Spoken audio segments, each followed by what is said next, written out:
Today's top story brought to you, as always, by the fine folks over at Piggly Wiggly and Neely's Mill in Columbia. Be sure and stop through there for their delicious daily deli lunch options, as well as their hand-cut meats, and everything is cost plus 10 at the cash register. So, Piggly Wiggly, Neely's Mill, Columbia, our top story sponsor. And to help us with our top story, we are bringing in former Major League infielder Mike Mordecai, two-time world champion, former Atlanta Brave, and a guy who has played both sides of second base, among other positions. And this is in response, as I said at the top of this show, I guess it was Friday, that the Los Angeles Dodgers announced that Mookie Betts, a right fielder last year, a second baseman this offseason, will now be their starting shortstop. Now, if anybody can do this, it's Mookie Betts. I have no doubt that he's going to do it. I have no doubt he's going to be an all-star at shortstop. But it really feels like to me, who my next at bat will be my first. But it feels like this is an interesting transition to ask somebody to make on, at the time, March 8th. So I wanted to find somebody who could kind of speak to making the move from starting second baseman to starting shortstop in such a short period of time. And Chris was able to identify Mike Mordecai, who now coaches at Northside Methodist. Mike, is it Northside Christian, Northside Methodist? Where is it that you're coaching in Alabama? I'm sorry. Yeah, Northside Methodist Academy in Dothan. In Dothan. Okay. Mike, we appreciate you taking some time with us, man. And like I said, am I making too much of this transition from second to short on a starting basis?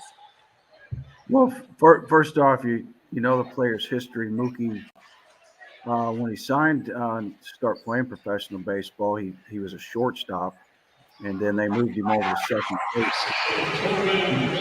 The majority of his younger years there, in A-ball, rookie league and all, before he eventually went to the outfield. And he was very, very, very good player on the infield. But a lot of times teams will move players around to try to get their bat in the lineup. And they'll find a position that they can put them in that they will be adequate enough defensively to get their bat in the lineup and say, we got to get the guy's bat in the lineup any way we can. Let's find a spot for him. And so if the players can do it defensively and not hurt their team that much, then that's where they're going to stick them to get them to the big leagues. And I think that's kind of like what happened with Mookie. I saw him in Double-A. I was roving infield coordinator with the Blue Jays. I saw him in Double-A. Bobby Meacham was the manager there for us. We were the New Hampshire Fisher Cats, and Mookie was with Portland Sea Dogs. I think the Red Sox at that time, they're the Sea Dogs now. But anyhow, and he was playing second base. And I remember Bobby and I having a conversation about him in particular. And he says, I think they're going to put him in the outfield. And I think Bobby had spoken to their manager because they knew they had a special player there, and they just needed to find a way to get him in the lineup up top. So they started playing him in the outfield. And, of course, the rest is history. So it's easier to go from the infield to the outfield, but when you start coming from the outfield back to the infield, everything speeds up. The batter's a lot closer to you, and getting back on that dirt and getting yourself used to hand positioning and all the things that you got to do, positioning yourself, all that comes into play. But to add to the fact that the shortstop is kind of like the quarterback on the field, it's a tough position. Mentally, it can beat you up. But I think Mookie is probably well qualified to go out there and play the position. I would agree with all of that, Mike. It just feels like a big ask again 3 weeks before the season starts. I mean, you've mentally kind of gotten yourself into the mode of, I'm going to play second base. This is my first full year at the major league level as a second baseman. I'm getting myself prepared for that. And then all of a sudden, we want you to move across the bag. And Again, I have no doubt he can do it. It just feels like it almost feels like a little arrogance on the part of the Dodgers for even asking him to do it. I mean, that's kind of where I'm at. Well, I'll tell you this. I would guarantee you Mookie Betts is one of the best teammates in baseball. This guy's concerned about winning ball games. He's not concerned about what position he's playing. He's concerned about winning ball games. How can I help this team? All right, my bank account, I don't need to worry about that. I want to win ball games, and I firmly believe they have a plan B in the background here. Okay, he might already be the plan B, and they've got plan C, and they're thinking to themselves, if Mookie can do this, and he can do it we're not asking him to be a Gold Glove shortstop. We're asking him to make the routine plays, keep us in the ball games. Whatever else he gives us defensively, we're going to take it. I mean, if you look back at shortstops that have been on pennant winning teams and things like that, I mean, I can name a few guys that weren't outstanding shortstops. They were just steady as she goes, and their teams ended up in the postseason. And in this day and age in the postseason, we don't know what can happen. I mean, teams get hot and offenses go cold, and the next thing you know, a team's in the World Series like Diamondbacks last year. You didn't expect that. So that's their goal, is to get to the postseason. And I'm sure they feel like with Mookie on the field at shortstop, they can do that. Now, if he falters, and Mookie, I would imagine is the kind of guy, he would go to them and say, hey, man, this is getting to me. I feel that way. And then they would probably say, all right, let's see if we can fix this. But you're talking about a guy that's an all-star. There's a lot of pride there, heck of a ball player. He's not going to want to let him down, so he's going to put in the work. I can guarantee you that. He's going to put in the work for his teammates and the fans, and he's going to be one of those guys that says, just watch me. I can do this. Well, and he can, and he will, and he will be good at it. And like he'll be great at it. Both of you guys have said that, and there's no question. What is the technical difference of playing second base and shortstop? I mean, obviously the preparation has to be a little bit different. A little bit. You're talking about footwork and release, like a lot quicker release, coming to get the ball a lot more. Second base, you don't have to do that as much. But shortstop is about coming to get the ball, and you get opportunities to get short hops, get your feet set up and make throws. The double plays, I think he'll handle those well. It's just getting the speed between second base and shortstop. I guess kind of like in the back of his mind, every ball player playing a position has an internal clock. That internal clock is telling them how much time they have, and they've done it for a long time. Mookie just needs some time to get that clock going to where he understands, okay, I know how much time I have here at shortstop as opposed to second. I may have a little bit more time. I don't have to worry about putting as much on my throw at second base. There are times you have to do that, but at shortstop, I mean, you got to have some good angles at balls, and that may take him a little bit of time to figure some of that stuff out. Like I said, I think this guy is well qualified to do this. I believe he's going to be an all-star. I think he will be. I'd be surprised if he's not. I do too. I really do, Mike. Mike Mordecai, former Major League infielder, current coach at Northview Christian down in Dothan, Alabama, joining us here on Main Street Sports today. Mike, is it tougher to go from second to short or from short to second? I'm sure you've done both. Second to short is a little bit tougher. It's a little tougher to go over there because obviously you're farther away from first base. The play in the 6 hole is one of the tougher plays you have to make. That backhand and that long throw across the diamond. I used to be, when I was with the Blue Jays, Alex Anthopoulos, who's now there with the Braves, we would have meetings and he would ask me about some of our younger players playing shortstop and can they do it? You think they could do it at the big league level? And I would always say, Alex, the one thing that I would want these guys to do is make that play in the hole, because you don't want to be in the World Series in the bottom of the ninth with the winning run for the other club on third base, and there'd be a backhand hit in that hole, then that guy can't make that play. So that, to me, is going to tell you all you need to know. And it may take him a little bit of time to get the footwork down, the angles right, but I'm sure he's got the arm and he's got the ability to do it, and he'll put in the work. So I don't see any issues there, but it is tougher to go from second over to fifth. I guarantee you at some point Mookie Betts is going to make a jump throw that's going to make people just jump out of their seat. I'm excited to see him do it. It's just that, like I said, I feel like the Dodgers have just grabbed a bunch of players and then just kind of threw them out on the field, and wherever they land is where they're going to play. And it's an interesting philosophy, and as a Braves fan, I hope it falls on its face. But it won't be because of Mookie, So we'll see, clearly. But, Mike, man, we really appreciate your – Wait, did you have something? Yeah, I was going to get in real quick with Mike, and we certainly appreciate you being here. Mike, you're the great website Wikipedia tells me that not only are you the coach, you're the AD, and you teach history. First of all, is that accurate?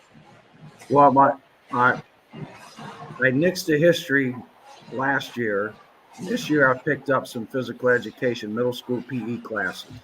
So I'm the AD, the baseball coach, and I got some PE classes. And really, I do a little bit of everything. I just concessions, I do it all. Well, yeah, if you have the AD title, we know you do a little bit of everything. And I was still hoping you had some history in your repertoire there, because we were gonna maybe go down the rabbit hole here and just see what sort of facts you could try and throw at us here today. Maybe I don't know. I have to dig back in. There's middle school history. We'd have seventh grade, and then we'd have eighth grade, and the seventh grade's more of U.S. history. When you get to the eighth grade, it's more world history. So there's a lot of stuff going over there in the Middle East now that our kids last year or the year before last, I was teaching them. We were talking about those areas and things like that. It is interesting. And so I guess the real question is, how many chapters in the text are devoted to Nick Saban in the history books down there? Maybe not enough, but you're listen now. You're in Tennessee too. Now you either love Nick Saban down here or you hate him. There's no in between. You got Auburn on one side and the Alabama on the other. Up there in Tennessee. But I'll tell you what, people like Nick Saban are just good for college football. Regardless if you like him or hate him, he's good for college football. The guy was very well respected amongst his peers, and that's a huge compliment. Any coach, if you're well respected among your peers, you've been successful. Well said. Mike, we are so appreciative of your time, man. We thank you so much for taking it and for getting back with me as quickly as you did. I did not expect for you to answer my email on a weekend, but you did, and I greatly appreciate it. Absolutely. Mike Mordecai, thanks for joining us here on Main Street Sports today. And maybe swinging back to you, man, maybe around the All-Star break once Mookie makes the SL team. Yeah, you guys anytime you guys need me on or would like to talk some baseball, I enjoy it. Well, we enjoy it. We appreciate you. Thanks, Mike. Thank you. You guys have a good day. Thank you, Mike.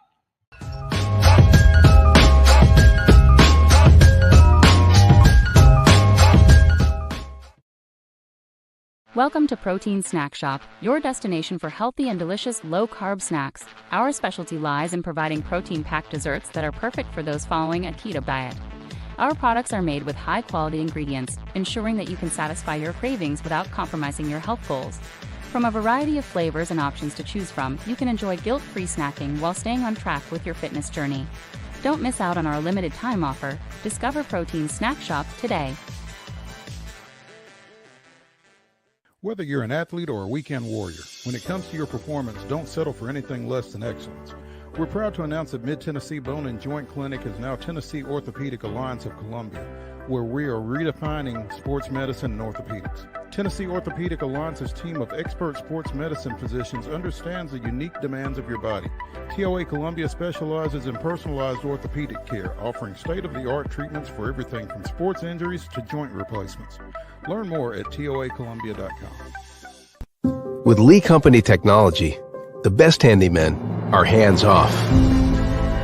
Lee Company techs have been using visual findings and other smart technology tools for years to add transparency and virtually take customers along.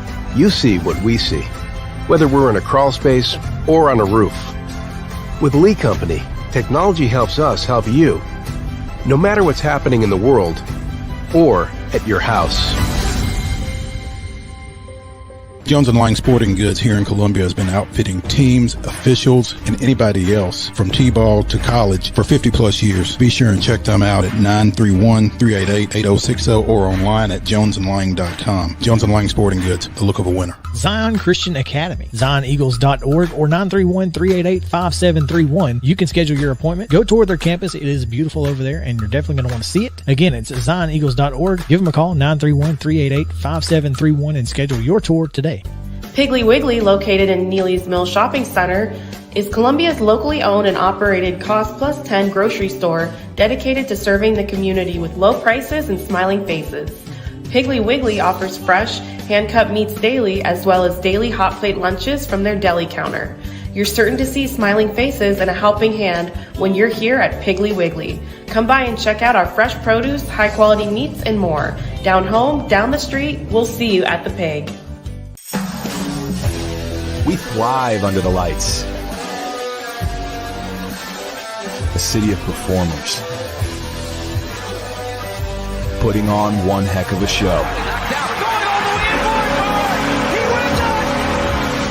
Headlining night after night.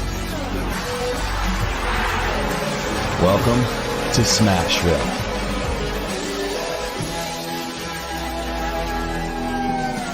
Time to go to FIU, isn't it? Hey, oh yeah, the last weekend in November.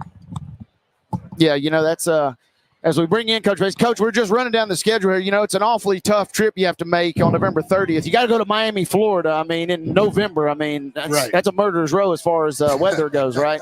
Yeah. Appreciate you being here. Thank you. You know what? I'm so upset that that's where we have to go. You just look distraught. You know what? I'm dazed and confused right now. I'm struggling. No, anytime you get to destination spots, it almost feels like bowl games to some folks because the weather in that area is generally pretty good that time of year, but. And it's generally pretty bad here. Yes. Yeah. Like having lived in Tennessee for the greater part of 10 years, I can tell you that time of year can get a little rough. But here's what I will say: it's a business trip for us. Look, we know and understand that we've got a season ahead of us, man. That's going to test every part of who we are. And like right now, we're just putting together the elements and the foundation of a football team that we believe, is going to be competitive, okay, and find a way to hopefully make some noise in Conference USA in 2024. Coach, you've been on the job for a little over 3 months now. You were named on December 6th. Right. Relative to what you expected, what have these first 90 days been like? You know what? I'm close to coming up on 100, and as I talked about it with our creative team, it spoke to the idea of like work, developing trust, relationships, identifying issues and problems and making sure that we can address those issues, whether it's recovery, nutrition, schemes, a talent gap. How do we close like these things? These things aren't an overnight process. And I think that's what's been important for me as I'm fortunate enough to get an opportunity to do it again. I'm seeing it through a different lens. Before, everything was so rushed. And it was about, okay, man, I got to do this because so-and-so is doing it. Now I'm not worried about what so-and-so is doing. I'm looking at our players, our coaches. Are we incrementally, maxing out the opportunity to get better every day? And if we're doing that, okay, well then we're gaining ground that will pay dividends when the time comes for us to line up and play football. You know, you kind of, in a roundabout way, mentioned something. How do you feel like, and obviously you've not coached a game yet, you've not even coached a spring practice yet. Right. But right now, how do you feel like you've gotten better from your first head coaching gig to your second head coaching gig? Well, I know who I am. I think you think you know who you are, and then you're working within the constraints of the situation that you find yourself in, and then what you have to do is give and bend and sort of adjust and adapt to what's needed, but also what people are needing you to be. Right now, I'm not worried about what people need me to be. I'm worried about what my program needs me to be. Okay, so it's more of a build it from the inside out, okay, man, and make sure, man, that you invest in the outward pieces so they get a chance to understand, okay, what that real self looks like. And so, like, for me, it's been good, I've always been able to connect with players. That's not a problem. But Middle Tennessee is my community. I love this community, and I think, in the process, it'll love me back. And that process is about investment. I told our guys, people want to go see people that they know. There's got to be some connection. If there's no connection, they're not coming to watch you play. So like, what are you doing to connect with the students, the community, like the people, man, that have grown up in this place? And if you're not from here, you haven't gotten to know this place. Well, then, like, these people have no idea who you are. And so, like, the idea is this: let's be blue collar and very organic about the work that we do, the place that we sit in. Let's reflect this community, and let's make sure that we give this community, man, our best selves. Because what you do in the weight room should reflect the same thing that you do out in the community. The same thing that you do in the classroom, should really reflect on your brand and who you are, as a Blue Raider. So all these things aren't mutually exclusive. They're all connected. And so the connectivity is something that our guys are starting to get. It's something that I believe in. But, when I've sat down to talk to, Coach Enzo, when I've talked to Jimmy, when I've talked to Teo, in tennis, like, these people are real. The connection is real. I can learn a lot from Jimmy and Coach Enzo. Jimmy just opened up his new facility. And, like, he did it when nobody ever thought he could build a tennis facility. Got it done. Coach Enzo has built something incredible, right? And like, he's football's biggest fan. Like, when I see him, I go to his coach's show, man, and I'm just as fired up, like, to sit there and listen to him talk, because I've sat up here in the stands and watched, like, his practices and what they look like, and it's surgical.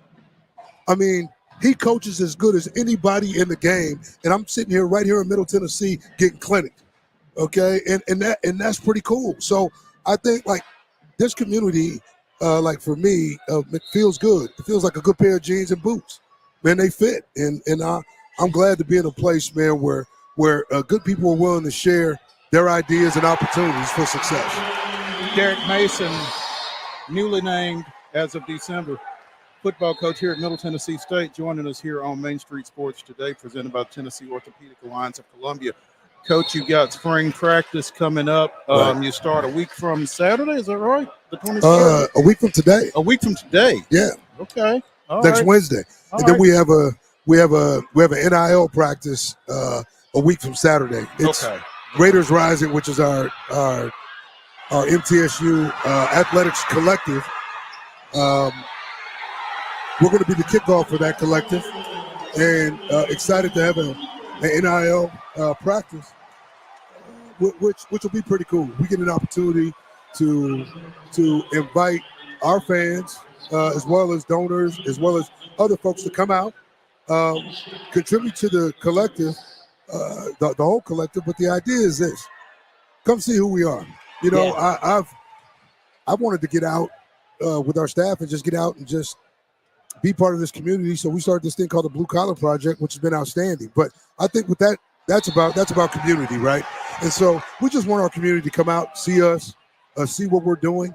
Let them get a taste of what we're talking about with NIL, because I think NIL looks different for us here than it does at other places.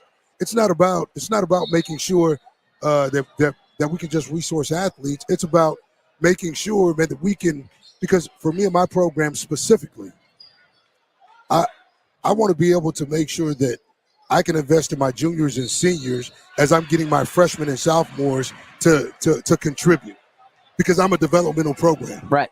So, man, if I'm gonna look to talk about NIL and give NIL, okay, I want to invest NIL in players, man, who have been here, who've walked it, okay, man, who've paid their dues, and now on the back end, as we're getting to the best parts of what they can do, now, man, we're starting to reap that investment. Yeah. You know, so again, everybody's got a different idea in NIL. I don't want to lose players, and I think you do that through two ways. You create, connection and relationships, and then the other idea is that when the time comes, okay, what does the investment really look like? Because you can only say so much. It's really now what starts to hit like their pocket in some ways, and they're not trying to be transactional. They just know that it exists out there, and so we have to know that they have a fair market value. So let's address the fair market value, and let's show them that we can. Spring practice concludes with your spring game on April 13th. Yes, sir. And there was an announcement a couple of weeks ago. You're doing something a little unique. Right. And I kind of like it. You have named captains. You're actually going to play a straight-up game. Yes. And honorary coaches will be a couple of former Blue Raiders. I was on campus with one of them, Robert Frazier. I don't remember who the other one is off the top of my head. Well, we're going to put it out. We've been trying to hold on to it, but it's going to be put out here like in the next couple of days. Man, we got a lot going on with, in our basketball teams and other sports. Man, we're trying to find the space where it makes sense, because we're also going to talk about what that week's going to look like. We're going to have a draft. Okay, so we're gonna get into a room the Sunday before spring game, and there's gonna be a true draft. I'm gonna be the commissioner, so I get a chance. I get a chance to swing the gavel a little bit, but it's something that's fun for our kids. It's something that's fun for alumni, and hopefully it's something fun for our fans and our donors, because we still have some things being tied up around that NIL event that are gonna really affect how their spring game looks too. So we're just trying to get creative in spaces where I think we can be creative, but create connection with community and have some fun.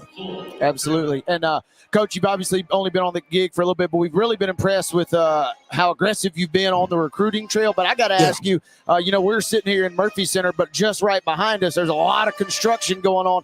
How much of your recruiting pitch right now is, hey, look at the sweet new facilities. MTSU football is kind of moving out of the dark ages and kind of into a true new era right here. Yeah, man, extremely excited.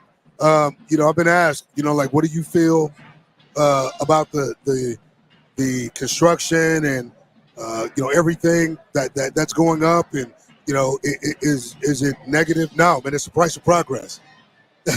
That's exactly what you want to see. It means that this place is going to places that it's never been, to hopefully do things it's never done. So, I mean, if that's truly, where we believe we sit and where we're going, between Dr. McPhee, Chris Massaro, Lee DeLeon, our athletic programs, this is just the tip of the iceberg. There's a lot more coming on the backside of this, but you have to crawl before you can walk, and walk before you can run. And that's where we sit right now, with some steel coming out of the ground. It's visual.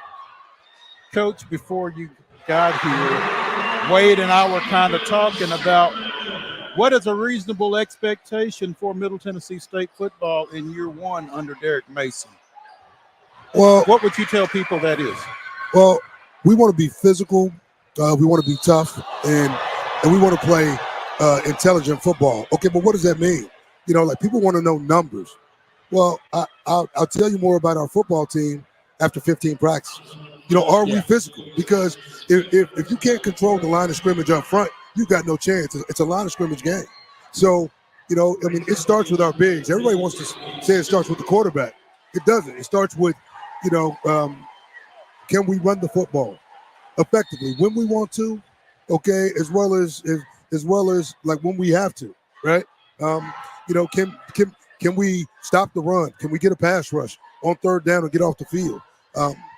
Having Luke Pascal back here and the idea of how are we going to play special teams? I didn't go out and get a special teams coach that I thought would make us good. I tried to go out and get the best, okay, one of the best minds, okay, in college football. He just happened to be at the Group of 5 level. He just happened to be an MTSU alum. He just happened to be trying to get back here for the last 17 years.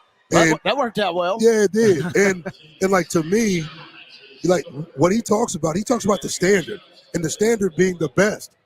That's the goal. The goal is to be the best. So we want to be physical, okay, man, and that's offense, defense, special teams. But the toughness piece, I think this much toughness. You can be a tough team, but I think offense sort of dictates defense nowadays a little bit in terms of like, what do you value? Everybody wants to score points, but it's not just scoring points. It's how you score points. Like, can you snatch somebody's soul? Like as you're scoring points. Because if you can snatch, okay, you can score points, but so can they. If you can snatch somebody's soul, if you can challenge their toughness, yeah, okay, man, and sort of just pull their soul right out of their body, that's a game changer. And so we're gonna see how tough this group is, because we're gonna push them to places they've never been. And if you ask them now, they'll say, yeah, we doing some things, man, that are like different. And it's challenging because, like, look, when you get in the heat of it, I don't want them to know what you are when we get in the heat of it. I want the heat to be turned up like now, and then ratchet it up in the summer, and then do it again as we get to fall camp. So when we get to the season, you know what you're capable of, and so do I. So we don't look at each other with disbelief. We look at each other with confidence. Right. And I think the intelligence piece comes down to the simple fact that let's not beat ourselves. Look, I mean, from the penalties to turning the ball over, okay, or understanding how to be good in situational football. These things matter, like today. And as I looked, like this football team has beat itself as much as teams have beat it. So there's room for growth in all these areas: the physical, the tough, the intelligent piece, and that's where we got to make our hay. Everybody's got scheme, and everybody gonna play football. But here's what I know: big men beat down little men. Tough guys, okay, man, find a way to get across the finish line, and they're not making excuses for why they did. Okay, and the full reality of it is, we all these things can be talked about, but they really have to be shown, and that's what we're working towards. You can talk about it, but you got to be about it at some point, and that's what spring is about. It's really the second opportunity, because the first opportunity started with winter conditioning. Spring ball becomes the time where we put them on the X's and O's, and everybody thinks it's going to be about scheme. It's not. It's going to be, can this man whip this man? Because if you can, we need to go with that dog. Okay, that dog right there may be a good backup, but that dog is the one that you got to go with, and we got to get that backup to be as good as this one. So I'm telling you, I don't know. To answer your question, we talk about expectations. Look, let's not lose games. We should win. It's a hell of a place to start. It really is. Yep. Seems fair to me. It does. It does. Derek Mason, first-year Middle Tennessee State football coach, joining us here on Main Street Sports today, presented by the Tennessee Orthopedic Alliance of Columbia. Coach, really appreciate your time. I know you're running wide open right now, and thank you for checking in with us, and hope to catch up with you again soon. Thank you, too. This is one of my favorite spots, okay? Hanging out with two of the best in the business. I definitely appreciate your time. And listen, Blue Raider Nation, let's stand up. Let's have some fun. We're looking forward to a great 2024, but there's some work to do. See you then. Let's get it done. Let's get it done. Thanks, well Coach. said. All right now. Thank you, Coach. When we come back here on Main Street Sports today to the 11,000-seat Lee Company studio, we will be joined by Joe Sullivan, talking a little local hoops. I see him sitting in the green room. I'm sure Robbie Avila's name will come up at some point here in the next segment, so stay tuned with us here. Whether you're an athlete or a weekend warrior, when it comes to your performance, don't settle for anything less than excellence. We're proud to announce that Mid-Tennessee Bone and Joint Clinic is now Tennessee Orthopedic Alliance of Columbia, where we are redefining sports medicine and orthopedics. Tennessee Orthopedic Alliance's team of expert sports medicine physicians understands the unique demands of your body. TOA Columbia specializes in personalized orthopedic care, offering state-of-the-art treatments for everything from sports injuries to joint replacements. Learn more at toacolumbia.com. With Lee Company technology, the best handymen are hands-off. Lee Company techs have been using visual findings and other smart technology tools for years to add transparency and virtually take customers along. You see what we see, whether we're in a crawl space or on a roof. With Lee Company, technology helps us help you, no matter what's happening in the world or at your house. Jones & Lang Sporting Goods here in Columbia has been outfitting teams, officials, and anybody else from T-ball to college for 50 plus years. Be sure and check them out at 931-388-8060 or online at jonesandlang.com. Jones & Lang Sporting Goods, the look of a winner. Zion Christian Academy, zioneagles.org or 931-388-5731. You can schedule your appointment. Go tour their campus. It is beautiful over there, and you're definitely going to want to see it. Again, it's zioneagles.org. Give them a call, 931-388-5731, and schedule your tour today. Piggly Wiggly, located in Neely's Mill Shopping Center, is Columbia's locally owned and operated Cost Plus 10 grocery store dedicated to serving the community with low prices and smiling faces. Piggly Wiggly offers fresh, hand-cut meats daily, as well as daily hot plate lunches from their deli counter. You're certain to see smiling faces and a helping hand when you're here at Piggly Wiggly. Come by and check out our fresh produce, high-quality meats, and more. Down home, down the street, we'll see you at the Pig. We thrive under the lights. A city of performers, putting on one heck of a show. Headlining night after night. Welcome to Smashville.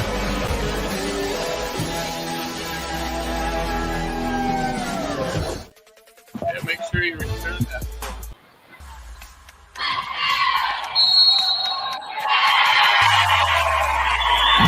Can you hear me? Welcome back into Main Street Sports today, presented by TOA Columbia. Once again, here from Middle Tennessee State University inside Murphy Center, the Glass House, where 8 teams from 4 Division I classifications will descend throughout the next 3 days, 4 days, and 3.5 days, I guess. At this point, we're almost halfway through day number 1, but we are excited to be here for this week. We'll be back next week, of course, for the boys' championships. But as you drive into Murfreesboro, drive into the parking lots here at Murphy Center, you can't help but see things missing, new things here. Yeah. And it is a crazy situation that MTSU is in right now. Again, obviously upgrading facilities and things of that nature. It puts you into a really weird situation sometimes, but they've done a great job making sure everybody's safe, getting in, getting out, and that's fantastic. And to talk more about that, we have Athletics Director Chris Massaro joining us this afternoon. Chris, I saw you this morning in the tunnel with your hard hat. You guys been out there putting in the work. Yeah, and that's a misnomer, thinking that I'm out there shoveling. But I did have a meeting to go to, and in the construction trailer, and just, I mean, I'm excited because next Sunday the crane is coming. So next week, the fans that are coming for the boys tournament are going to start seeing steel coming out of the ground. And so that's the next big step for us. So we're excited that the facility that you describe as a $66 million, 85,000 square foot building, a student athlete performance center that's going to help all of our sports, and it's attached to our stadium, and it's going to be great for us. And then once we're done with that, we'll be able to continue to make improvements into the Murphy Center as well.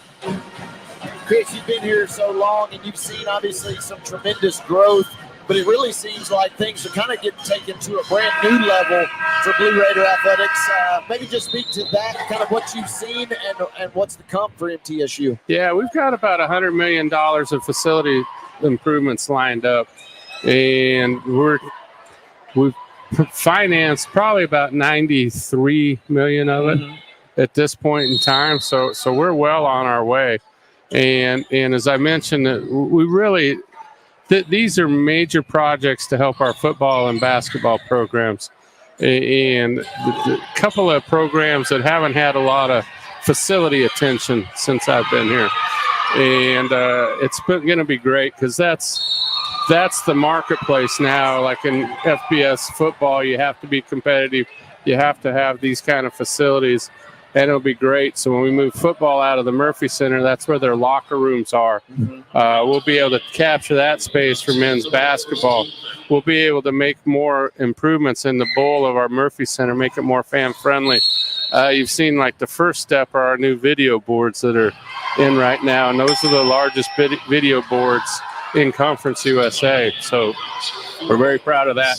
Next year when you guys come back, there'll be a brand new sound system in here, and I just hope that you feel it in your chest. You know, one of those, like when you go to a Predators game, you feel it. You feel that thump, and that's what we need to have here. And we're eventually what we'd like to do is take some of these bleachers out, put in suites and club levels. We'd like to instead of have the center court kind of go in an oval, we'd like to bring it all the way to the sideline so it gives us a better home court advantage, be better viewing experience for anybody that comes in here. And also we'd like to change the Murphy Center, kind of retro it back to where it was an entertainment center. It used to be the crown jewel of the mid-state, you know, where every concert and all those kind of things. And I've got no illusions that we're going to compete with the Bridgestone Arena and some of the modern facilities, but we can have some shows, you know, and we can have viable entertainment right here in Murphy Center. So we need to do that as well. So that's kind of all on our design board right now. And so we've got, what we would like to do is flip this whole corner of campus and make it more entertainment oriented, more retail oriented. We're going to put a hotel on campus. Those are out to bid right now. We'd like to just have a retail corridor all around our campus. And then I think we can really kind of take off. You've talked about a lot of potential upgrades, but you made a great point there when you mentioned that entertainment factor. My boss, I'm an MTSU alum in 2009. My boss, an MTSU alum, and he tries to tell me, I went to a few concerts, but he tries to put it into perspective that this place was a happening spot back in the day in terms of premier artists. Well, we've got our timeline history on the back of our bleachers. And if you walk around and read those, it is a who's who. It's like a rock and roll Hall of Fame right here at the Murphy Center, because everybody played here, from Garth Brooks to Elvis Presley to I'm trying to think of another good rock and roll guy, but they've all been here. And so it's fantastic. And we had the Judds in here last year, and that was fantastic. And that was my first major concert experience in Murphy Center. And, man, it was great, because what an intimate viewing experience it was. And, again, like Bridgestone's big. I mean, it's massive. It's like 3 levels up. It's not easy to watch a concert in certain places but in here, there's not a bad seat in the house. I mean, it is a very intimate experience. And so I think I know there's a market for that, you know, and also why can't we have the Harlem Globetrotters and other shows like that come in? And I think that'll increase the viability of the building. It'll bring more people here. It'll help both our basketball programs. So that's kind of that's the long-term vision that all these pieces fit together.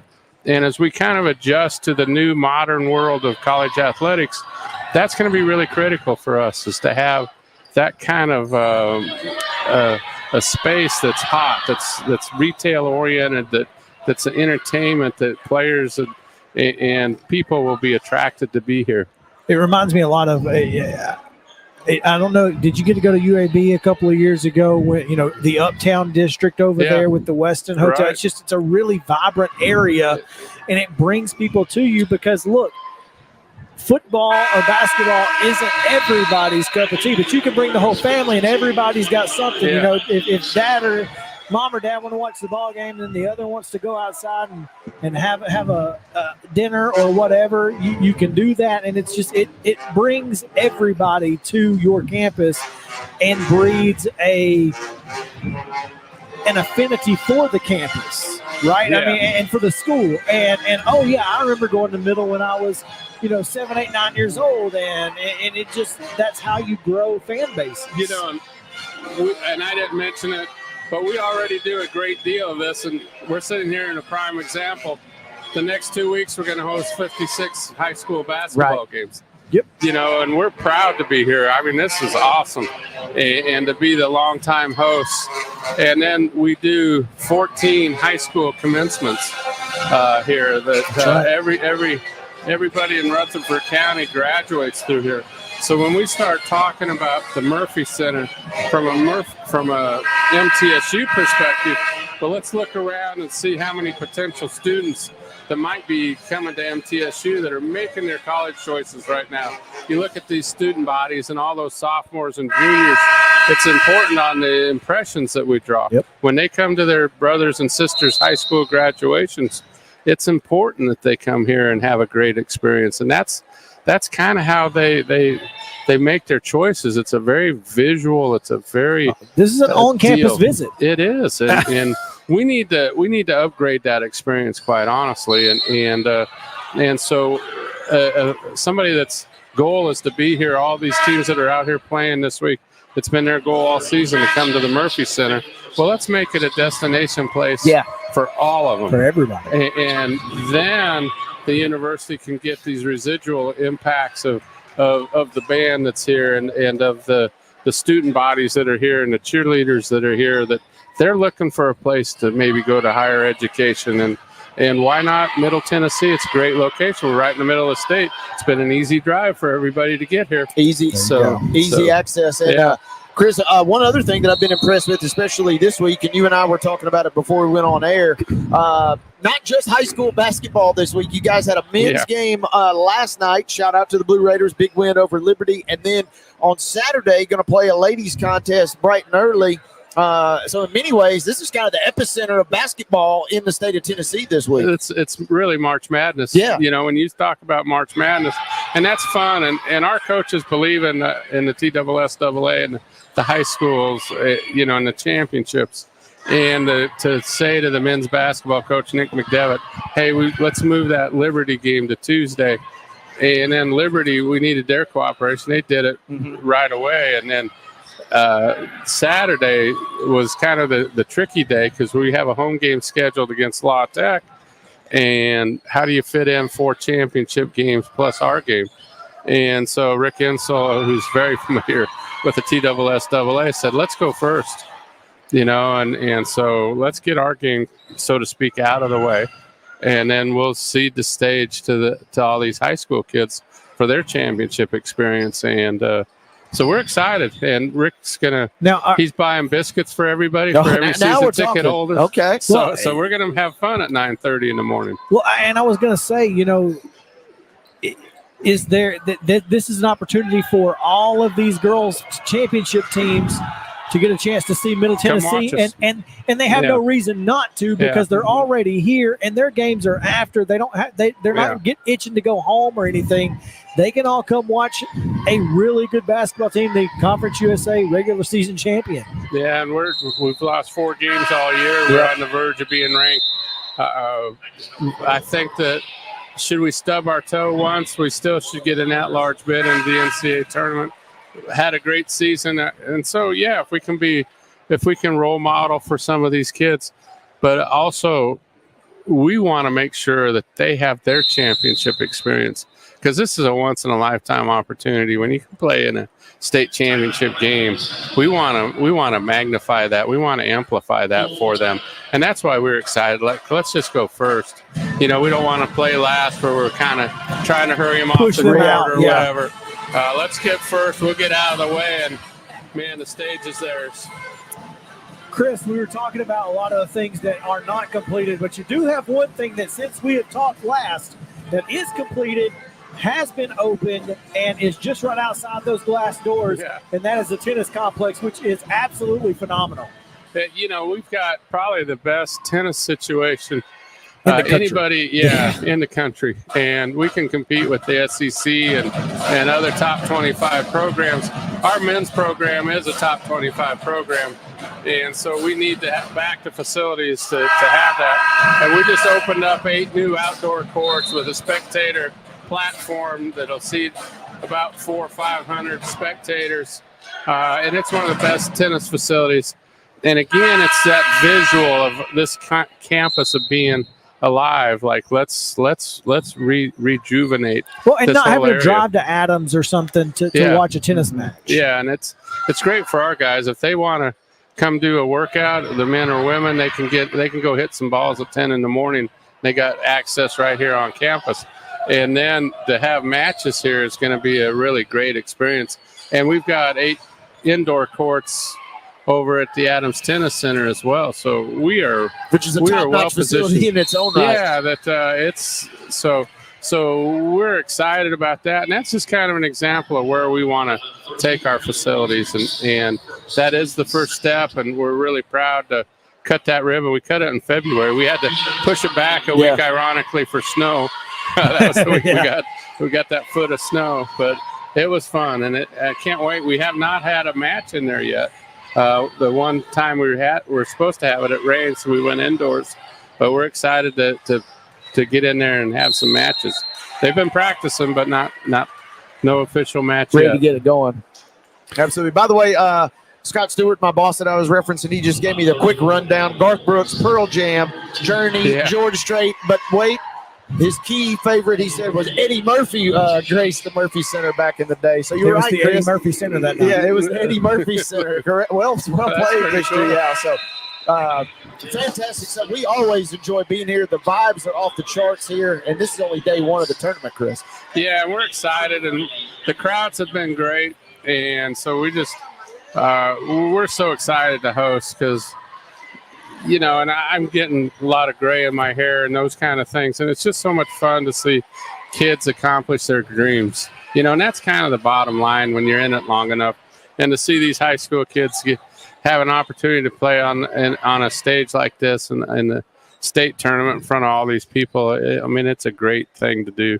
So we're excited to host it, and TSSAA has been great partners for us. So we've got a great relationship and want it to last forever. Chris Massaro, Athletics Director here at MTSU. And Chris, I don't want to dampen the mood here. We had a guest last Friday. Yes. MTSU alum who was not the happiest about your football coach decision in getting rid of Rick Stockstill and bringing in Derek Mason. That being said, since Derek Mason has been here, he's been out in the community. He has been walking in parades. He's been getting out into these high schools. What has this first couple of months been like under the Derek Mason era? How do you feel like he is ingraining himself into the Murfreesboro and Middle Tennessee area? Yeah, and let me just kind of address the first part first. That was a really painful day for all of us. And Rick Stockstill is a friend of mine, and we've worked side by side for 18 years, and you're not going to find a better person or a man. So it was a really difficult situation, but really, I think for us to really move forward, it was something that had to happen, and just we needed a shot of a different pair of eyes and those kind of things. And Derek Mason's done exactly that. He's been out in the community. He loves the interaction with our fan base. He draws energy off of it. He's great at it. So the first couple months have been an A++ in terms of kind of bringing that kind of energy to our football program. And I'm excited. Next week they'll start spring ball.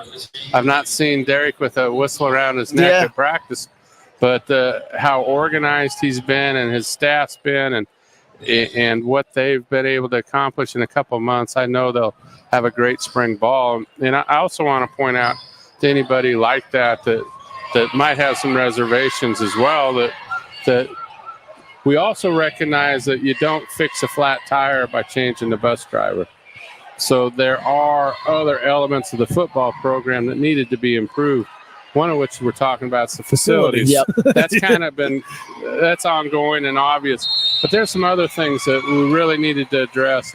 And what I like really about what this staff is they're very cutting edge on nutrition and recovery. And I think that's an area where we could improve a lot upon that we had a lot of injuries, and sometimes injuries are bad luck. Sometimes they might be a result of maybe changing your strength and conditioning program, your nutrition program, all those kind of things. So we've made some major changes in there, invested quite a bit of money in that. And then we've also invested a lot of money into our personnel department, where we've got guys now that are more active on watching the portal. And we've got guys that are just dedicated to junior college recruiting and those kind of things. So they're evaluating prospects all the time. And in the old staff, they didn't have those kind of resources. Right. So we've also tried to back that up. If we're going to make such a change, then let's do a top-down evaluation of our football program and make sure we're doing the kind of things that we need to do to finance our goals. And that's the biggest thing. And we want our fans to also want to help finance our goals. So it's important for our fans to come and buy tickets or to donate to our program or do both. But if we have these lofty goals, if we want to be the best team in the group of 5, well, let's finance those goals. Let's fund them and let's make them happen. And that's what we're trying to do right now. And I feel very, very good about the direction of our football program.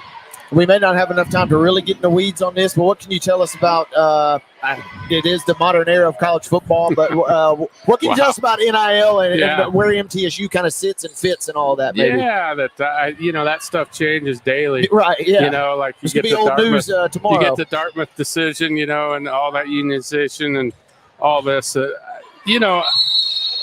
There's always our best attempts to kill college football have gone have not taken root yet. We've done everything we can, including making Stanford be in the Atlantic Coast Conference to try to kill college sports. But it's too good of a product that bureaucrats like me can't kill it, which thank goodness.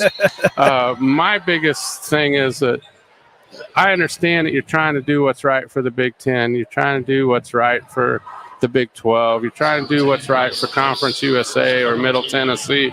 That's great. That's your job. That's what you have to do. But also I think that all of us should be obligated to a higher calling. It is our duty and obligation to be guardians of the game. And I don't think we've done that now. We're just chasing money. We're chasing the greed. We're trying the trophy now is who has the biggest TV contract, not necessarily who holds the silver ball at the end. And I think we've got that wrong. So I think there will be a recalibration here, whether it's through Congress or the courts. We're kind of in the middle of that journey where it's all changing and those kind of things. But I don't worry about our enterprise because it's too good. Yeah. And we do too much for students and student athletes. I don't really worry about middle's place in this universe because I think our place is great.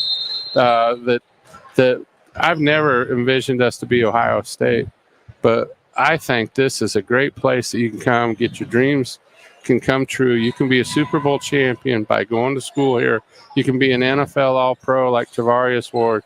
You can be the face of a franchise like Kevin Byard was at the Tennessee Titans. You can win championships. You can accomplish all those goals. And most importantly, you can graduate. Yep. And you can do all those things right here at Middle Tennessee. And we just have to embrace that. And that's our destiny. And that really hasn't changed. Now, some of the other stuff that's collaterally around it, like the NIL and the transfer portals, well, let's do a good job in those areas.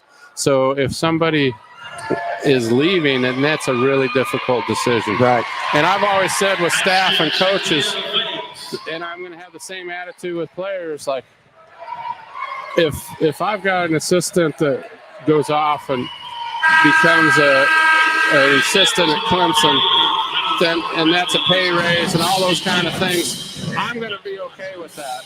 But I don't want to lose them to a peer institution. I don't want to lose somebody to UAB. I don't want to lose somebody to Memphis. I don't want to lose somebody to Troy. And that's going to be the same way that we're going to treat our players. Like, we're going to treat them so well here, they're not going to want to go to Troy. If Clemson or Georgia come calling, well, then I hope that decision's difficult. And that's all we can ask, you know, and so if we lose a couple, well, let's gain a couple. Yep. Because we're doing a good job with them while they're here.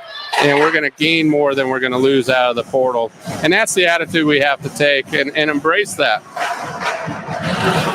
Chris Massaro, Athletics Director here at MTSU. Chris, as always, a pleasure. We appreciate you hanging out with us, and we look forward to talking to you again soon as we are here at MTSU. And always plenty of folks walking behind us.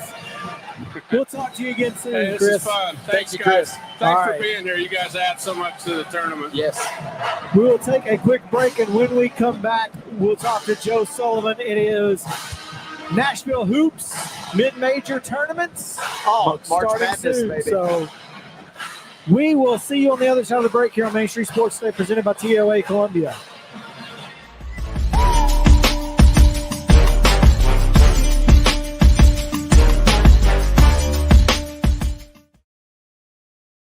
Whether you're an athlete or a weekend warrior, when it comes to your performance, don't settle for anything less than excellence.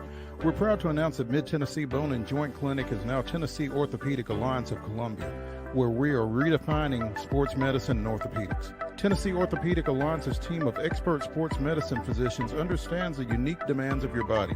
TOA Columbia specializes in personalized orthopedic care, offering state-of-the-art treatments for everything from sports injuries to joint replacements. Learn more at toacolumbia.com.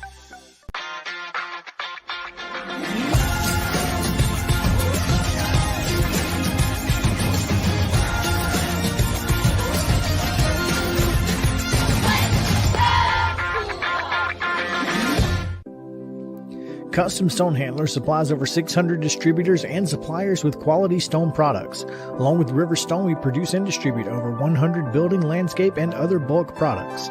Our goal is to provide quality products, service, and partnerships to ensure our customers' success.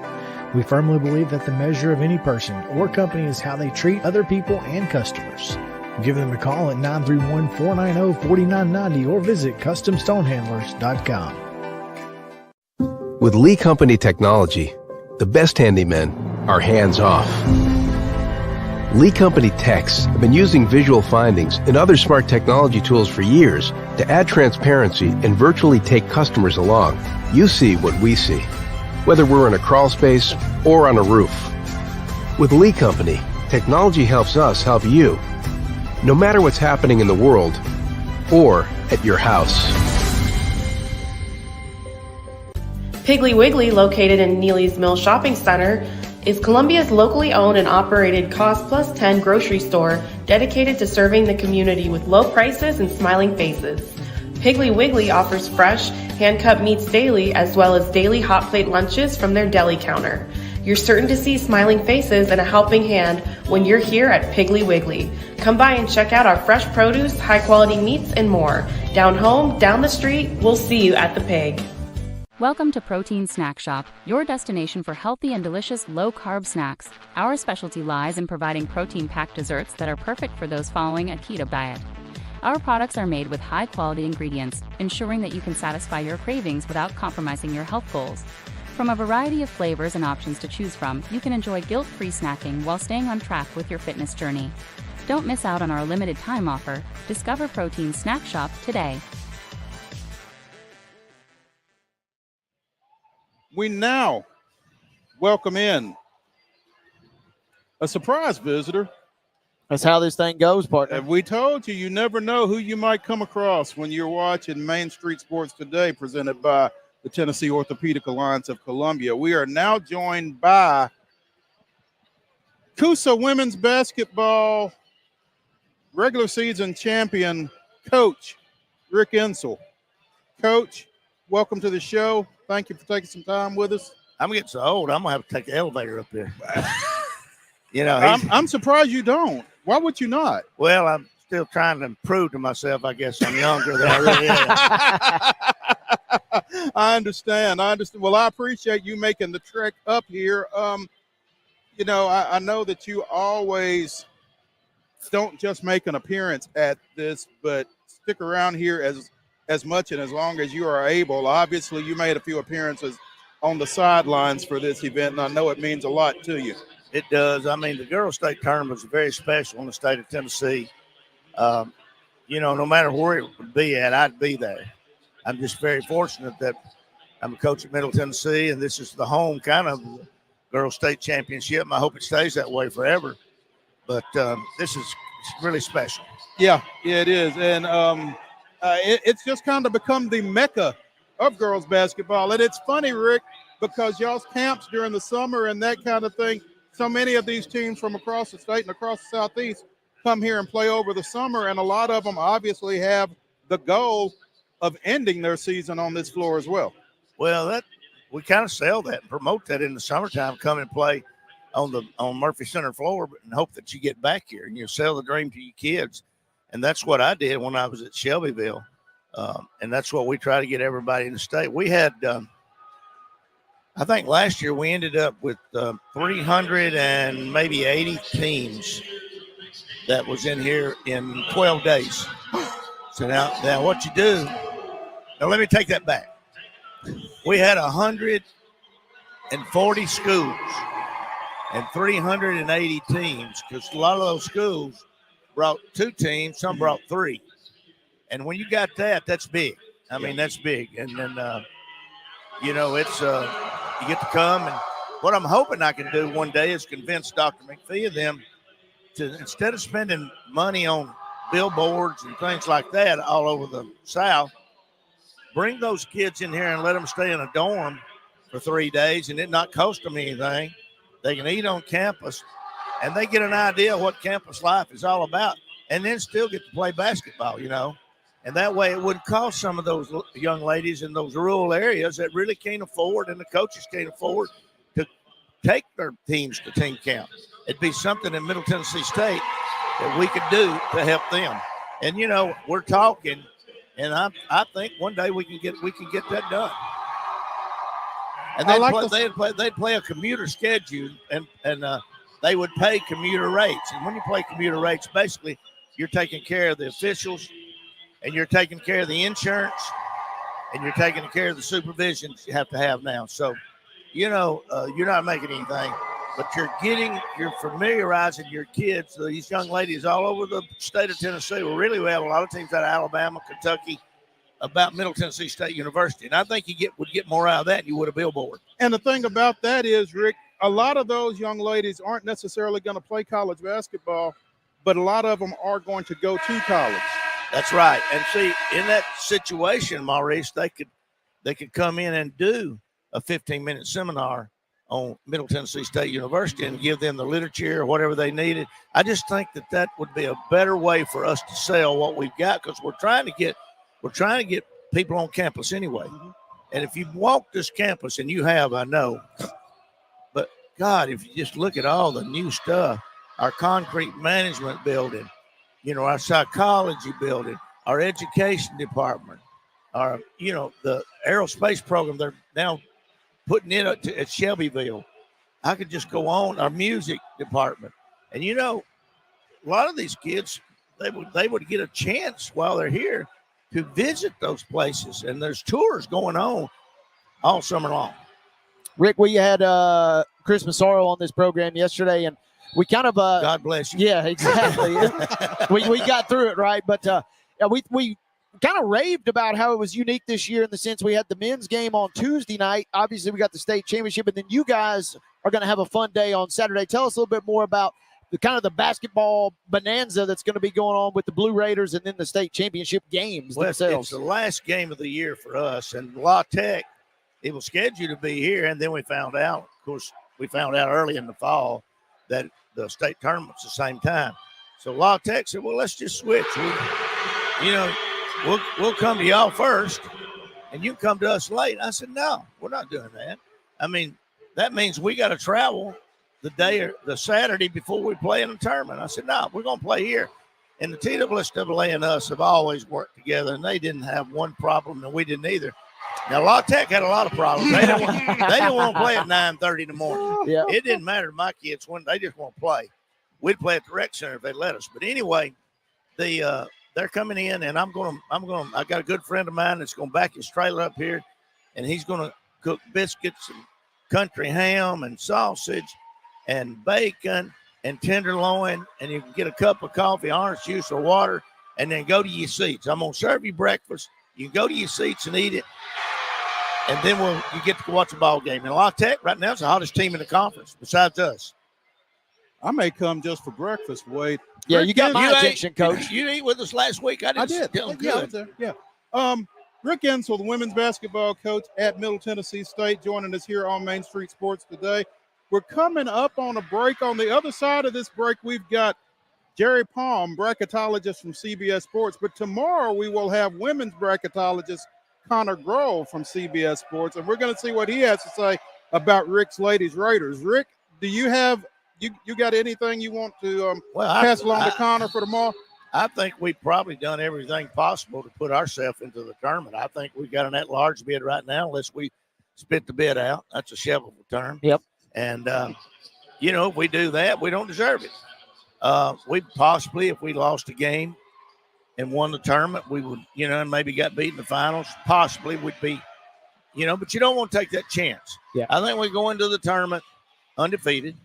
Well, with 4 losses, where we're at now, we're 25-4, I think. And we go in the tournament and win 2 or 3 games. We win 3 games, that would put us in. But if we won 2 games or 1 game got upset, I think we still got a shot. We've done what we needed to do. We played a tough schedule. You don't get in the 30s in the net ranking with a school like us. And I hate to say this, and I said this last night to the people that was on ESPN calling the game for Liberty. Everybody, if you'll talk to nearly every women's coach out there, they'll tell you, we want to grow the game. We want to grow the game. Mm-hmm. We want to do what we got to do. Now, our game is growing by leaps and bounds right now. Right. The WNBA is packing it. Colleges are packing it.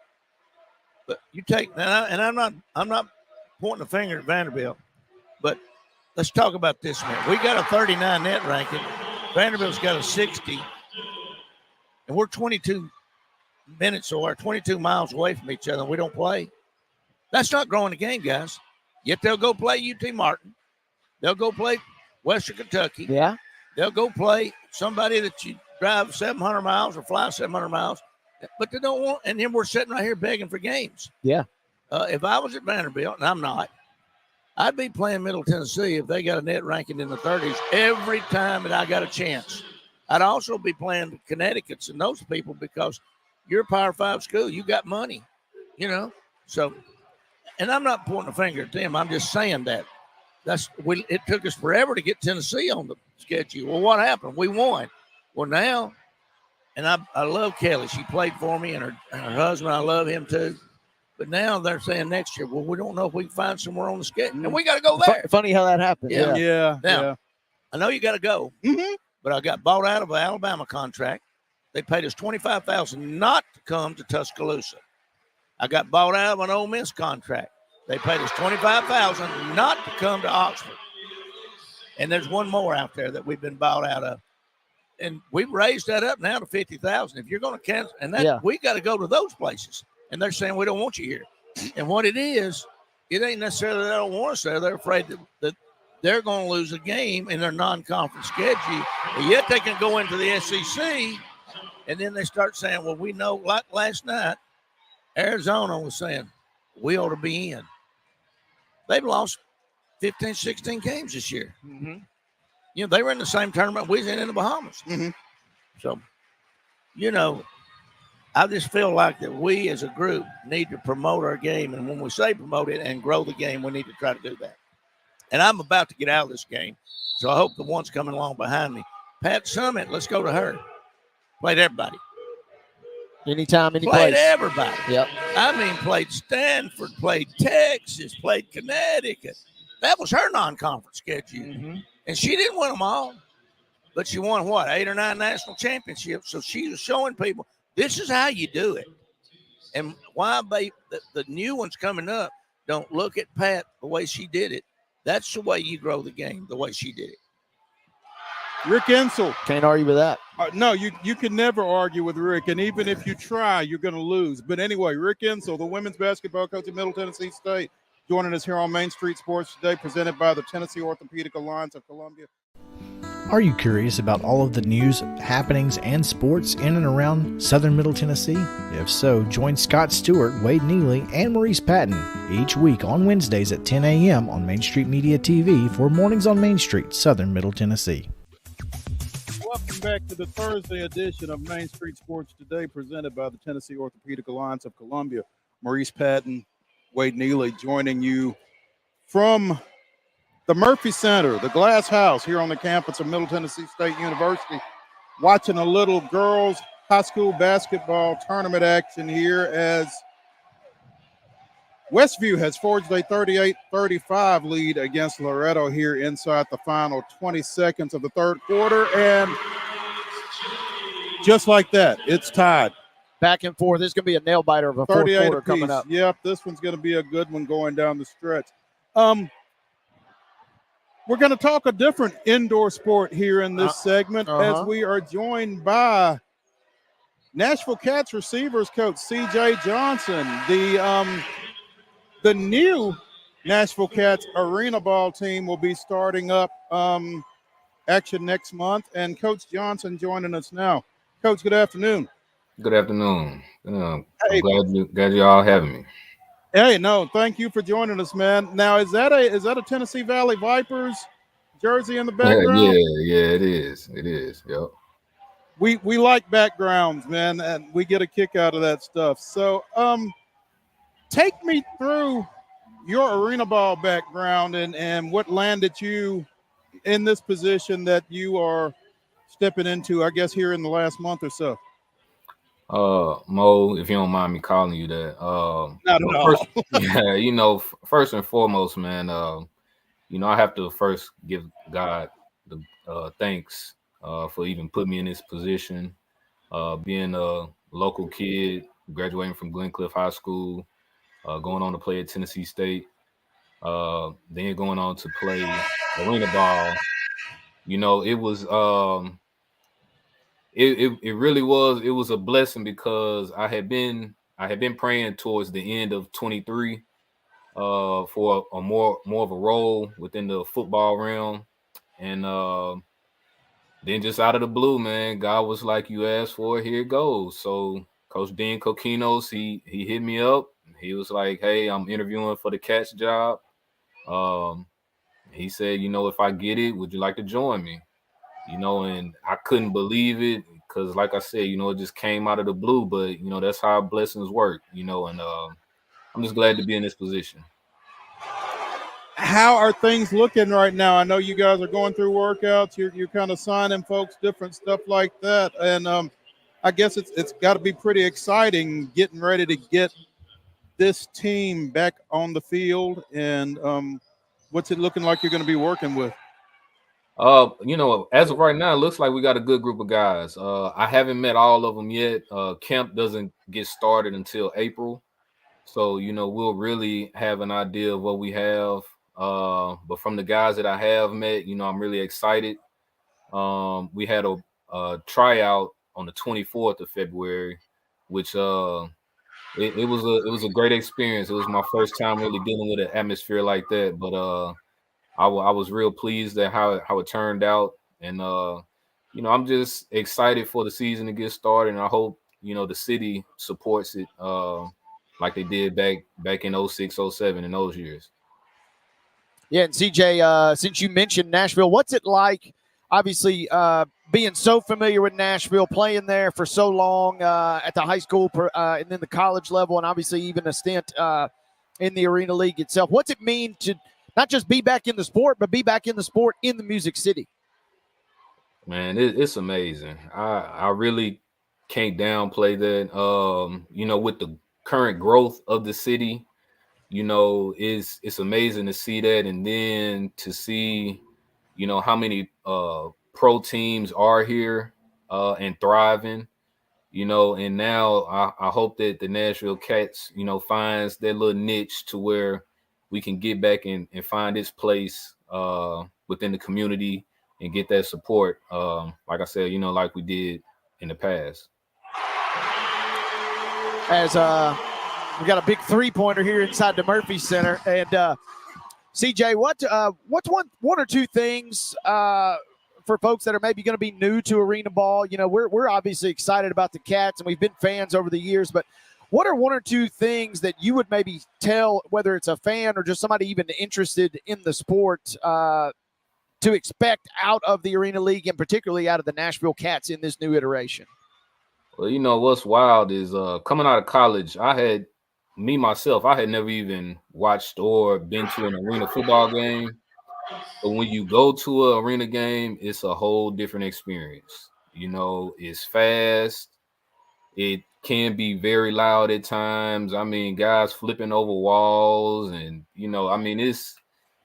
it's an experience that I feel like, especially young kids, I feel like that's something that they should really get to experience and be able to embrace that, and just the interaction with the players, during the game. I mean, you can shake a kid's hand right before you go out to run a route. You know what I'm saying? So it's an amazing atmosphere, a lot of scoring, just something that I think everyone should experience at least once. Absolutely. And I've always kind of heard it's a kind of a rock party or a rock concert with a football game kind of mixed in on the side. Indeed. I'm curious on your end, though, what changes or adjustments do you have to make as a coach going from traditional football to arena football? What does that difference look like? Well, you just have to understand that things are going to happen a little quicker because the width of the field is only 28 yards. The regular size field or NFL field is like 52, 53. So, you don't have as much space and it's not as long either. So you just have to understand spacing, and you have to understand that things are going to happen a little quicker. So, those are some of the major key points that you like to get across to the guys, especially first-time players. Yeah.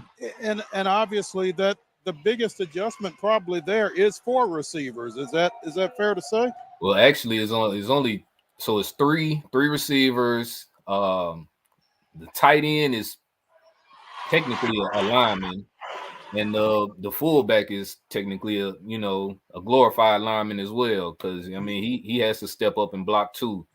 So it's really only three receivers, but you get to do the motion, to gain that momentum. Honestly, the hardest part to me was returning, because when they kick the ball off the net, you have to turn your back to everybody coming downfield and just pray that you catch the ball clean, So, yeah, that's the biggest adjustment to me. Excited, I can tell. And understandably so. It's the way this franchise was received the first time around. Trying to replicate that, I guess, is the challenge this time around. But I think the Cats have enough of a cachet in the community, and enough people remember them from the first time around that you guys have got something to kind of build off of. Yeah, and when I put the post on Facebook that I was going to be the receivers coach, man, the support that I received was overwhelming. It just made me feel blessed to even be in this position. And it goes to show that, especially when a homegrown kid is on the staff, that people are going to come out and support. Having guys like Jeff Fisher as the team president, Eli Gold as the the voice for the Cats. I mean, I'm an Alabama fan, so to hear that, I was like, man, that's wild. Maybe I'll get to meet him or something, But yeah, man, the buzz is there. So, I just hope that the product that we put on the field reflects that, and everything goes well. One quick thing on that too. Where can this potentially take you as a Metro guy and been around Metro for so long? What can this potentially do for Metro Nashville schools and just kind of showing kids that this is a different avenue and a different path to really kind of maybe even chart a new professional career? Well, that I'm glad you asked that, because the past few years I've been coaching at McGavick High School with a couple of my good friends, and just have an opportunity to maybe take some of the players back to the schools and just get them involved with that, letting guys see that just because you may not make it to the NFL or anything like that, there are still avenues for you to fulfill your dreams. So even on the coaching aspect, it's I can't say it enough, man. It's a beautiful thing, and again, I'm just blessed to be in this opportunity.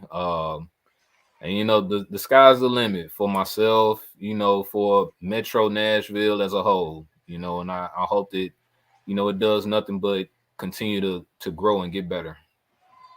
CJ Johnson, receivers coach of the Nashville Cats, joining us here on Main Street Sports today, presented by Tennessee Orthopedic Alliance of Columbia. The Cats open their season April 27th at Municipal Auditorium against the Minnesota Myth. They will also play at home on May 12th against the Philadelphia Soul, and the following weekend they'll play in Clarksville at F&M Arena against the Georgia Force, and that's an old school rivalry right there, right?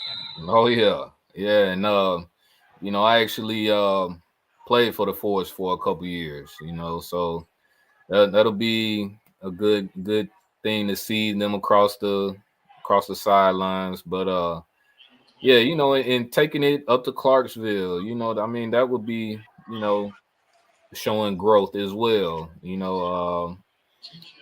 like I said, we're just excited, man. Coach Dean, he's excited for the opportunity, and I'm just glad that he thought of me to bring me on the staff.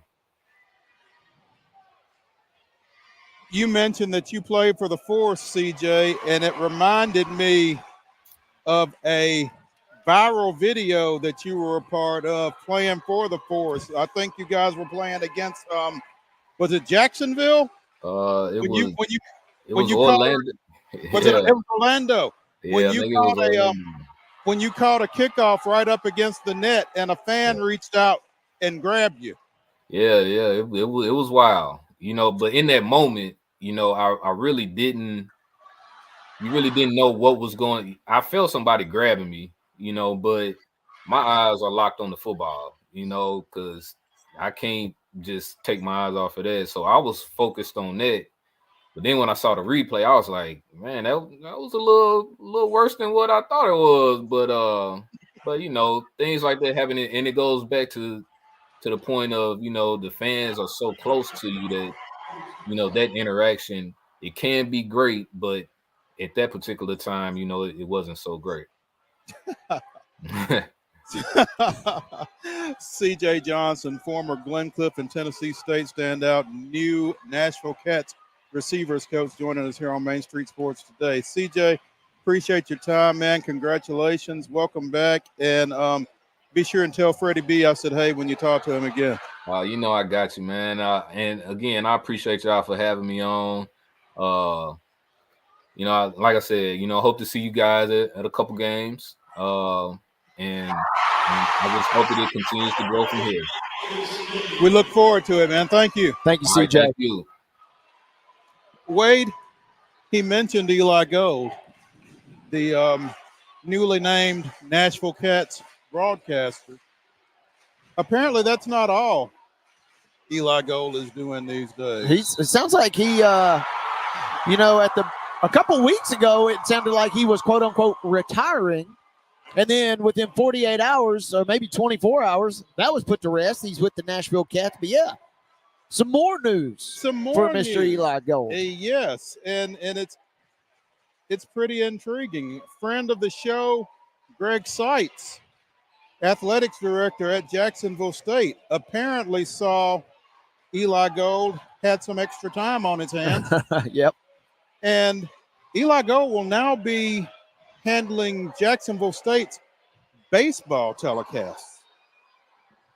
So he is diversifying his portfolio, his broadcasting chops, and that is not a slouch job either, obviously, for a program that's had some solid success. And so Eli now going to call the Cats and call the Gamecocks games, which will be fantastic to see him kind of continue a legendary career. If he didn't want to go out on his own terms, which it sounded like he didn't after we read the rest of the story, sure, it's good to see him do as much as he wants to, because that guy's a legend.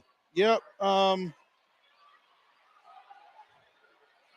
Apparently, Mike Paris will remain in his position as longtime broadcaster for Jack State, but Eli will be joining him in the radio booth. Well, no, I'm sorry. Mike Paris will handle radio. Eli will be on television. Okay. So, and the plan is to take on additional sports and duties for Jacksonville State, including football.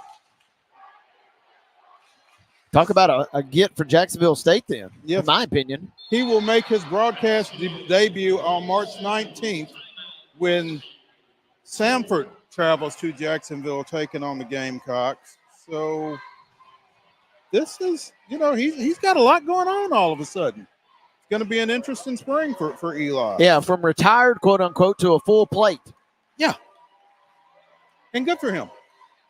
Had been with Alabama for 35 years. And I guess someone made a decision to go in another direction. Yep. As they like to say. And so good news for Jack State. Like I said, that's big, and especially the fact you're going to throw in some football. I mean, you're probably going to get at least a little bit of crossover from just folks that enjoy listening to him call games. Sure. I would imagine. You would think. Yeah. So, all right. Eli, gainfully employed in at least a couple of spots. So good for We him. will have to go to a Cats game and get the full story from Eli at some point. We may just have to do that. Yeah.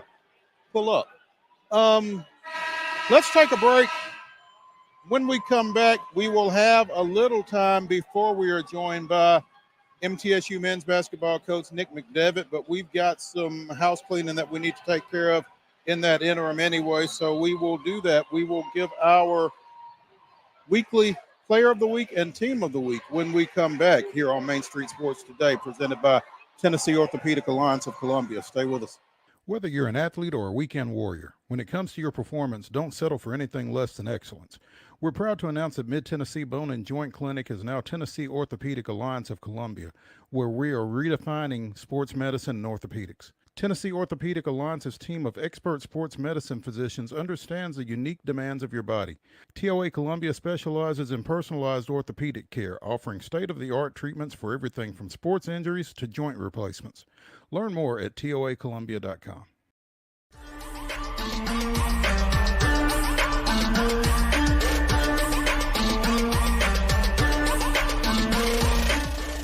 Welcome back to Main Street Sports Today, presented by Mid-Tennessee Bone and Joint. Chris Yao, Maurice Patton here on this Thursday edition, a throwback Thursday, where we'll bring you one of our favorite interviews over the last week or so. And we'll take you from preps to pros, I promise. But we're going to start in preps right now and go to Coach's Corner, where Santa Fe Wildcats boys coach Brad Slaughter joins us, most likely from, a secure location. Highly secure. Very secure here, guys. we certainly hope so. Yeah.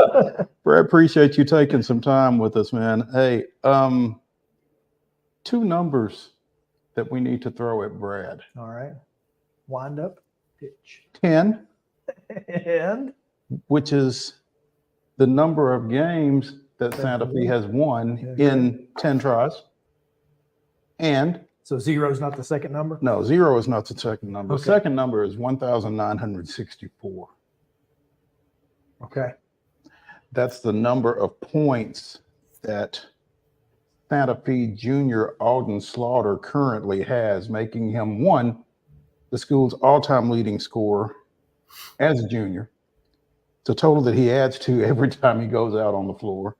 And it puts him, now I know you're from Alabama, but I'm sure you can do this math. It puts him 36 points short of I did already do the math. 2,000 for his career, which would make him the second guy locally to hit that milestone, but the only underclassman. Brad, what's it like seeing your son have that kind of success on a nightly basis? I mean, it's pretty awesome. You got to say, it's coaching him from the time he was little. It's really how I got into coaching. It was by accident. I only intended to coach like a little kids league at Zion. It was an upward was the league, and somehow I've just kind of came with him the rest of the way, I guess. But he's loved the game since he was little. He's put in the work, and so. To see somebody that works that hard get to, go perform well, we're happy for him. You're a Santa Fe graduate. The Slaughter surname is pretty much synonymous with Santa Fe. Older son, Andy, graduated as the school's all-time leading scorer with 1,591 points. I don't know when Alden went by that, but clearly he blew by it. Again, he's a junior coming up on 2,000 points with an entire senior season to go after this year. I mean, he's going to get a season and a half to go. Yeah, he's going to put that number someplace where it's going to be pretty safe by the time he gets done. But I mean, for you, again, you discussed as a parent, but as a Santa Fe graduate, a Santa Fe product, to see somebody come through and do what he's done has got to be pretty amazing. Yeah, it really is, and I'll say we're going to have to protect him from watching this for the next couple of days. Does he not know? So no, it's all good. But okay. I had a teammate when I was in high school in Santa Fe, real good basketball player that was approaching 1,000 points. And let's just say, in case he's watching, that he fell off a little bit, knowing he was approaching it. So I've always taken the stance of not telling him, which we're safe. That I don't think he'll be watching. But no, it's really cool to see it. I mean, I think his goal from going into high school was to be able to become the all-time leading scorer, and he actually got that in the district championship game last year. So that one meant a lot, and then is, picked up from there. So, but I will say for me and him both, he's, as the all-time leading scorer, we're really focused more on it. He's got tournament ambitions, that's what he talks about more than anything is, being able to get us a trip to Murfreesboro. That's something that Santa Fe's never done. And, is that's the one on his bucket list that he's got highlighted is to take the trip to Murfreesboro. And I would imagine that one burns kind of bright from the standpoint that you guys fell in a home sectional his freshman year, one of the best high school games I've seen, by the way. Yeah. But fell in the home sectional his freshman year, lost in the region quarterfinals last year. Is that right? Region quarterfinals last year. Yeah. And so really kind of feels like a little unfinished business for you guys coming into this year, I guess. Yeah, it does. And it's just such a competitive district and region. And I think what the second number you threw out, the 10-0, what's the reason we're there is just respecting our opponent every single night. I think what this group has done a really good job of so far is understanding that, we believe that we can beat anybody any night, but we also believe that anybody can beat us any night. And we've stayed humble and, made sure we come out and work hard every night. But we've been fortunate. I mean, we've had 4 razor close games, 2 overtime wins, and it's, we know that every night we're gonna have to show up. So just got to be performing come tournament time, and a lot of season left. And our goal is to try to widen the gap, which that's what everybody's trying to do. So we're focused on getting in the gym, practicing, getting better. Mo, when I talked to Andy in his senior year, I guess it may have been when he became the school's all-time leading scorer. I said he said, I'm just going to enjoy it while I've got it because Alden's coming and I can't wait to watch him be the best player this school's ever had. And that was very prophetic of him to say about his freshman brother at the time. And, it really just goes to show, the level of that you guys have kind of reached over the last few years. Obviously, Andy helped get you guys over that hump, and it feels like that. Santa Fe goes into these seasons now with an expectation of postseason play and getting past district play and into the regionals. How does that affect your team? Every time out, because it hasn't always been that way. Well, I appreciate you saying that. Number one, that's really what me and Andy and Alden all wanted to do. I actually got a Facebook notification before jumping on a few minutes ago of one of the 5 year ago reminders when we got our first win. Just 5 years ago, we were just getting our first win that the program had in 2 years. So we've worked really hard to turn it around. Like you said, I believe that was built on Andy's group, a lot of Andy and Colton and that group being good leaders and pushing Alden every day. I think, they did a great job of developing him, that they recognized what he could do. And, they still come to the games and hold him accountable. They expect a lot of him. They're graduated. And, it has become an expectation in the town. And we take a lot of pride in that. And I think that it's something that's regularly talked about, when we have a gym full of people, which we're fortunate to have, each night. It's not one of the gyms you go to that's empty.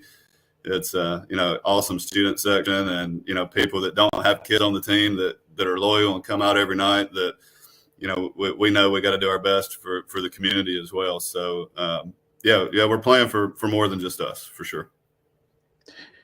Brad Slaughter, boys basketball coach, Santa Fe Unit School, joining us here on Coach's Corner on Main Street Sports today, presented by Mid Tennessee Bone and Joint. The Wildcats 10-0. They head over toward the river Tuesday to take on a McEwen team that they've already beaten once at home, 66-47, about a week and a half ago as part of this 10-0 start to the season. And obviously, Brad, you can't talk about this team without talking about Alden. He was averaging 33.5 points a game coming into this week. I think he had 41 Tuesday night against Perry County. I'm sure he had a big night on Monday against Frank Hughes. I don't have it in front of me, but at the same time, you don't have the success that you guys are having off of just one guy. No, that's the complete difference, from the last couple years in his freshman year, is that we got other guys doing it. Number one, it's as you hear me say all the time, it's the coach's thing, I think, but it's it's based on our defense. Which truly takes five. If we ever get one guy that's not defending at a really high level, you can tell it, and the whole unit breaks. So I think. Number one, all of the guys, even the ones that aren't in the scoring column, Austin Hazlett, Caleb Hazlett, those guys don't score a lot, but those are two of the better defensive players you'll see, especially for their size. They work hard for us every night. And, we've been shooting it well. Making accidents, shooting at 40% from the 3-point line, averaging, I believe, just over 16 points a game. Alden shooting it close to 40% from the 3-point line. Jack Slaughter coming off the bench for us is shooting it at 40% from the 3-point line. And, multiple guys getting in the scoring column. I think we had, I think we had 13 games last year that we had less than 6 points from people outside of Alden and Macon. And we have not had that happen yet. So we're getting the contribution from all the guys. And, we talk about everybody being a threat. So, the way teams like to play Alden, it's going to open things up. And if we can, continue to take advantage of that, things will open up late for him, which is, really what happened against Frank Hughes. Alden had 13 points going into the fourth quarter and, was just hitting open guys who were making them pay. And, they adjust, and he scores 21 points in the fourth quarter. So, that's how we ideally want to be able to do it. If teams over focus on Auden, we want him to make good decisions and get the other guys involved. And so far, so good. You talk about this defense, Brad. You guys have given up 55 points twice this year, given up 50 points twice this year, and your other 6 games, you've held opponents to 48 or less. And again, with the way you guys play offensively, you got to like your chances when you're doing that on the other end. Right. Like, as you said, we get up and down the floor and have a lot of possessions in the games that we play. So, we really just try to focus on our opponent's field goal percentage. We want to keep our opponents in the low 30s or lower, and not allow second chance shots. So rebounding's been a big focus too. Defense doesn't do you any good if you don't finish it and rebound. So we're still got some improvement to do there, but we've won more games on the rebound battle than we've lost, which, again, I think last year we out rebounded our opponent twice last year. So that's something we're really focusing on that can help us come tournament time if we continue to get better rebounding. Well, you mentioned it, how, you talk about how guys play for their size. You don't have a lot of size. So when you have to have 5 guys going to the backboard every single possession, and, to be able to get kids to buy in and be tough and physical that way is really impressive. I mean, you guys do a great job of rebounding basketball. Yeah, we do. And I'll say, I think there's little credit I can take for it. Sometimes toughness is just in some boys. And, we got some boys I believe were born tough that just like to get after it and like to bang. So they make it easy on me. Well, you guys have had a fantastic start to the season. Obviously, the real season is still ahead of you, but it has been a really really impressive start to the year. So how do you feel going into district play? How do you feel like this team stacks up now that you've seen some other teams in the district, as well as your guys actually get on the floor? Well, I think it's, probably part of our success, but I'm nervous every night we line up, Chris. I don't know who made this schedule, but I really do feel like every team we've played so far could have beat us, and I don't see that changing much. As we go into district and region. Richland's obviously tough. Eagleville in the region, we played them twice. Very fortunate to come out with a win in both of those. So.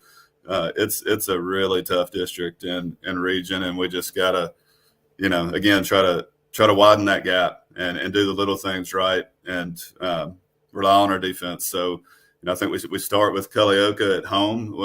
We are lucky to have a little bit of a home start to district play, so I feel good about that. But got to bring it every night for sure. 3 straight home games to open District 10A play. Once you do come back from the holidays, you got Culleoka, Cornersville, and Richland all coming to your place. And if you're going to that Richland game, you might want to get there early because the Wayne Walters Gymnasium is not large, and I think there will be plenty of people wanting to see that ball game. So we're looking forward to it. Save me a seat. Brad Slaughter, the boys basketball coach at Santa Fe. His wife. If you want a seat saved, you need to talk to the boss, not to Brad. Trust me, I've got Ashley's phone number as well. She runs the show there. Yeah, reach out to her. I think I'll be in good shape. But Brad, we appreciate it, man. Thank you for joining us here on Coach's Corner. Yeah, guys, thanks for having me. See ya. All right. The countdown has begun. Yeah, I'm telling you. 2000. Actually, it's been on for a minute, I think.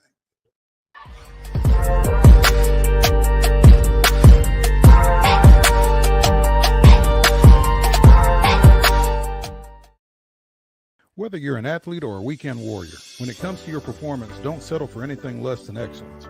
We're proud to announce that Mid-Tennessee Bone and Joint Clinic is now Tennessee Orthopedic Alliance of Columbia, where we are redefining sports medicine and orthopedics. Tennessee Orthopedic Alliance's team of expert sports medicine physicians understands the unique demands of your body. TOA Columbia specializes in personalized orthopedic care, offering state-of-the-art treatments for everything from sports injuries to joint replacements. Learn more at toacolumbia.com. With Lee Company technology, the best handymen are hands-off. Lee Company techs have been using visual findings and other smart technology tools for years to add transparency and virtually take customers along. You see what we see, whether we're in a crawl space or on a roof. With Lee Company, technology helps us help you, no matter what's happening in the world or at your house. Jones & Lang Sporting Goods here in Columbia has been outfitting teams, officials, and anybody else from T-ball to college for 50 plus years. Be sure and check them out at 931-388-8060 or online at jonesandlang.com. Jones & Lang Sporting Goods, the look of a winner. Zion Christian Academy, zioneagles.org or 931-388-5731. You can schedule your appointment. Go tour their campus. It is beautiful over there, and you're definitely going to want to see it. Again, it's zioneagles.org. Give them a call, 931-388-5731, and schedule your tour today. Custom Stone Handler supplies over 600 distributors and suppliers with quality stone products. Along with River Stone, we produce and distribute over 100 building, landscape, and other bulk products. Our goal is to provide quality products, service, and partnerships to ensure our customers' success. We firmly believe that the measure of any person or company is how they treat other people and customers. Give them a call at 931-490-4990 or visit CustomStonehandlers.com. A game without a crowd is just a scrimmage. A performance without an audience is just a rehearsal. Without your presence, high school sports and the performing arts aren't possible. Ensure that these essential extracurricular activities continue to enrich the lives of students in Tennessee. Purchase a ticket to your local high school's game or performance. This message presented by the TSSAA.